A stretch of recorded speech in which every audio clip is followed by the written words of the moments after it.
थुङ्गा फुलका हामी एउटै माला नेपाली सार्वभौम भई फैलिएका मेची महाकाली सायौं थुङ्गा फुलका हामी एउटै माला नेपाली सार्वभौम भई फैलिएका मेची महाकाली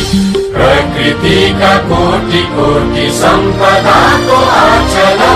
वीरहरूका राजधानी स्वतन्त्र अचल ज्ञान भूमि शान्ति भूमि तराई पहाड हिमाल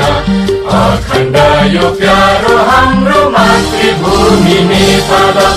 बहु जाति भाषा धर्म संस्कृति छन् विशाल अग्रगामी